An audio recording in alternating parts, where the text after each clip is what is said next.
নমস্কাৰ বন্ধুসকল, আজি আমি প্ৰাকৃতিক চিকিৎসাৰ বিষয়ে কিছু কথা পাতিম।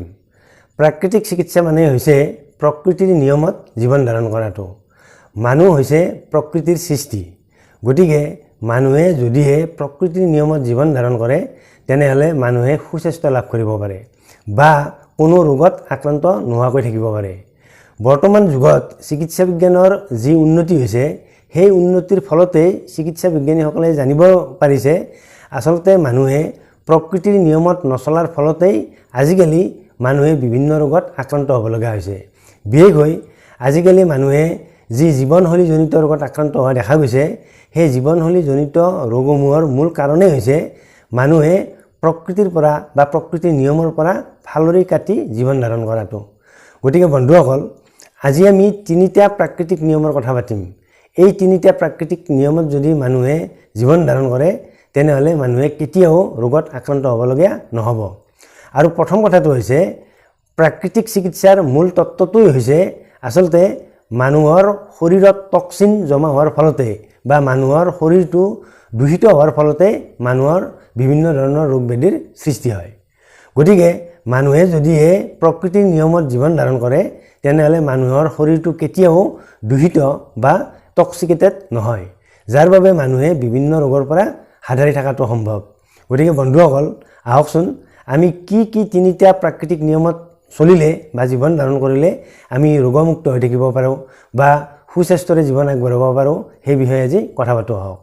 আপোনালোকে ভিডিঅ'টি শেষলৈকে চাব বুলি আশা কৰিলোঁ আৰু ভিডিঅ'টি যদিহে আপোনালোকে শেষলৈকে চাই তেতিয়া আপোনালোকে নিশ্চয় উপকৃত হ'ব পাৰিব বুলিও আশা কৰিলোঁ। আৰু আপোনালোকে যদি আজিৰ ভিডিঅ'টি চাই উপকৃত হ'ব বুলি ভাবে তেনেহ'লে ভিডিঅ'টিত লাইক এটা কৰিব, লগতে ভিডিঅ'টি আপোনালোকৰ লগ বন্ধুৰ মাজত শ্বেয়াৰ কৰিব বুলিও আশা কৰিলোঁ।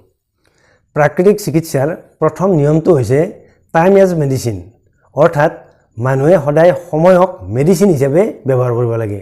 আৰু এই নিয়ম মতে মানুহে সদায় ৰাতিপুৱা সূৰ্য উদয় হোৱাৰ পাছতহে খাদ্য গ্ৰহণ কৰিব লাগে আৰু সূৰ্য অস্ত যোৱাৰ পাছত কেতিয়াও খাদ্য গ্ৰহণ কৰিব নালাগে। অৱশ্যে সূৰ্য অস্ত যোৱাৰ পাছত পানী গ্ৰহণ কৰিব পাৰি, কিন্তু অন্য খাদ্য গ্ৰহণ কৰিব নালাগে। এই নিয়মটো যদি মেইনটেইন কৰা হয় তেতিয়া মানুহৰ শৰীৰত কেতিয়াও টক্সিন জমা নহয় বা শৰীৰটো দূষিত নোহোৱাকৈ থাকে। ইয়াৰ কাৰণটো হৈছে মানুহৰ ৰাতিপুৱাৰ ভাগত অৰ্থাৎ সূৰ্য উদয় হোৱাৰ পাছতে মানুহৰ শৰীৰটো বিশেষকৈ পাচনতন্ত্ৰ এক্টিভ মুডত থাকে আৰু এনেদৰে এক্টিভ মুডত থকাৰ ফলত মানুহৰ খাদ্যবস্তু অতি সহজে হজম হয় আৰু খাদ্যবস্তু হজম হোৱাৰ ফলত মানুহৰ শৰীৰটো দূষিত নোহোৱাকৈ থাকে। ঠিক তেনেদৰে সন্ধিয়া বেলি ডুব যোৱাৰ পাছত বা সূৰ্য অস্ত যোৱাৰ পাছত মানুহৰ শৰীৰটো এটা ৰেষ্ট মুডত আহি যায় আৰু এনেদৰে ৰেষ্ট মুডত আহি যোৱাৰ ফলতেই মানুহৰ পাচনতন্ত্ৰও ঠিক তেনেদৰে অলপ কমকৈ কাম কৰা হয়, যাৰ বাবে মানুহৰ খাদ্যবস্তু সহজে হজম নহয় বা হজম হোৱাত কিছু পলম হয়। আৰু এনেদৰে হজম হোৱাত দেৰি হোৱাৰ ফলত বা হজম হোৱাত সমস্যা হোৱাৰ ফলতে মানুহৰ শৰীৰত খাদ্যবস্তুৰ কিছু অংশ জমা হ'বলৈ ধৰে, বিশেষকৈ চিষ্ট হিচাপে, টিউমাৰ হিচাপে, ফেট হিচাপে বা কেঞ্চাৰ হিচাপে। আৰু এনেদৰে এইবোৰেই এটা সময়ত মানুহৰ শৰীৰটো অতি দূষিত কৰি তোলে আৰু এনেদৰে দূষিত কৰি তোলাৰ ফলতেই মানুহৰ বিভিন্ন ধৰণৰ ৰোগৰ সৃষ্টি হয়। গতিকে মানুহে সদায় সময়ক মেডিচিন হিচাপে ব্যৱহাৰ কৰিব লাগে আৰু সময়মতে খাব লাগে, সময়মতে শুব লাগে। এই নিয়মটো মেইনটেইন কৰি চলিলে মানুহে কেতিয়াও ৰোগত আক্ৰান্ত হ'বলগীয়া নহয়। প্ৰাকৃতিক চিকিৎসাৰ ২ নম্বৰ নিয়মটো বা ২ নম্বৰ উপায়টো হৈছে ফুড এজ মেডিচিন, অৰ্থাৎ মানুহে খাদ্যক সদায় মেডিচিন হিচাপে ব্যৱহাৰ কৰিব লাগে।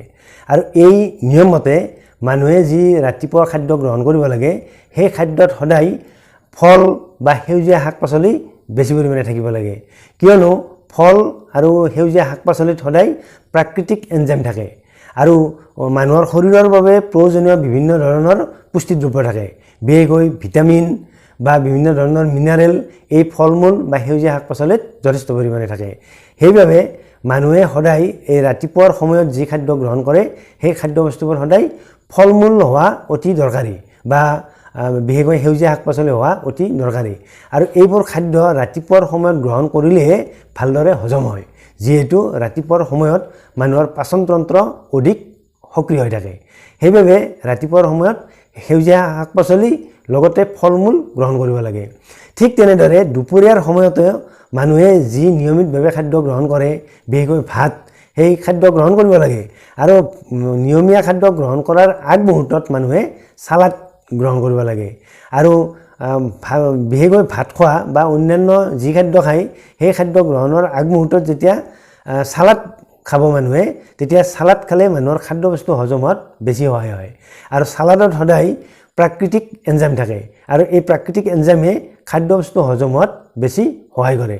গতিকে মানুহে ৰাতিপুৱাৰ সময়ত এই ফল মূল আৰু দুপৰীয়াৰ সময়ত মানুহে যি নিয়মিতভাৱে খোৱা অভ্যাস কৰে সেই খাদ্য গ্ৰহণ কৰিব লাগে, তাৰ আগত চালাড খাব লাগে। আৰু সন্ধিয়াৰ আগে আগে খাদ্য খোৱা গ্ৰহণ কৰিব লাগে, তেতিয়াহে মানুহে বিভিন্ন ৰোগত আক্ৰান্ত নোহোৱাকৈ থকাটো সম্ভৱ। প্ৰাকৃতিক চিকিৎসাৰ 3 নম্বৰ নিয়ম বা 3 নম্বৰ উপায়টো হৈছে লাইফষ্টাইল মডিফিকেশ্যন। অৰ্থাৎ মানুহে সদায় প্ৰকৃতিৰ নিয়মত চলা ফুৰা কৰিব লাগে আৰু প্ৰকৃতিৰ লগত সদায় কানেক্ট হৈ থাকিব লাগে। আৰু এই ক্ষেত্ৰত ক'ব পাৰি যে মানুহে যেতিয়া খালী ভৰিৰে খোজকাঢ়াৰ অভ্যাস গঢ়ি তুলিব, তেতিয়াহে আচলতে মানুহে প্ৰকৃতিৰ লগত কানেক্ট হৈ থকাটো বুজায়। আজিকালি যিহেতু মানুহে খালী ভৰিৰে খোজকাঢ়াটো একেবাৰে উঠি গ'ল, বিশেষকৈ চহৰততো খালী ভৰিৰে খোজকাঢ়াৰ অভ্যাস নাই বুলি ক'ব পাৰি, যিহেতু চহৰৰ ৰাস্তা ঘাটত শিলগুটি বালি আদি যথেষ্ট পৰিমাণে পৰি থাকে। গতিকে মানুহে খালী ভৰিৰে খোজকাঢ়াটো চহৰৰ ৰাস্তাত অসম্ভৱ কথা হৈ পৰিছে। অৱশ্যে গাঁৱলীয়া পৰিৱেশত মানুহে আজিকালিও খালী ভৰিৰে খোজকাঢ়ে বা খালী ভৰিৰে মানুহে বিভিন্ন ঠাইলৈ অহা যোৱা কৰে, তেনেকুৱা অভ্যাস এটা আছে। কিন্তু চহৰৰ মানুহে এই ক্ষেত্ৰত খালী ভৰিৰে যাতে খোজকাঢ়িব পৰা এটা অৱস্থা হয়, সেই অৱস্থাটো সৃষ্টি কৰাৰ কাৰণে নিজে নিজে সেই পৰিৱেশ এটা তৈয়াৰ কৰিব লাগে।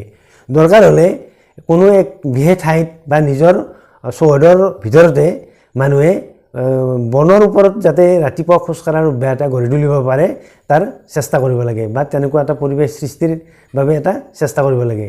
আৰু খালী ভৰিৰে খোজকাঢ়াৰ অভ্যাস গঢ়ি তুলিলে মানুহে প্ৰকৃতিৰ লগত সদায় কানেক্ট হৈ থকাটো বুজায়। আৰু প্ৰকৃতিৰ লগত এনেদৰে কানেক্ট হৈ থাকিলেহে আচলতে মানুহে বিভিন্ন ৰোগৰ পৰা হাত সাৰি থকাটো সম্ভৱ। আজিকালি দেখা যায় ঋতু পৰিৱৰ্তনৰ লগে লগে মানুহে বিভিন্ন ৰোগত আক্ৰান্ত হোৱা দেখা যায়। এই ঋতু পৰিৱৰ্তনৰ লগে লগে বিভিন্ন ৰোগত আক্ৰান্ত হোৱাৰ মূল কাৰণেই হৈছে মানুহে প্ৰকৃতিৰ লগত কানেক্ট হৈ নথকাটো। গতিকে ঋতু পৰিৱৰ্তনৰ ফলত হোৱা মানুহৰ যি স্বাস্থ্য সমস্যা, সেই স্বাস্থ্য সমস্যাৰ সৃষ্টি নহ'বলৈ হ'লে মানুহে সদায় প্ৰকৃতিৰ লগত কানেক্টেড হৈ থাকিব লাগিব। আৰু দ্বিতীয় কথাটো হৈছে মানুহে সদায় পৰ্যাপ্ত পৰিমাণে শুবলৈ সময় উলিয়াব লাগে। আচলতে মানুহে এজন প্ৰাপ্তবয়স্ক মানুহে সদায় 8 ঘণ্টাকৈ শুব লাগে। 8 ঘণ্টাকৈ শুলেহে মানুহে আচলতে সুস্বাস্থ্য লাভ কৰিব পাৰে, কিয়নো মানুহে শোৱাৰ সময়তহে আচলতে মানুহৰ শৰীৰৰ ৰিপেয়াৰিঙৰ কাম চলে।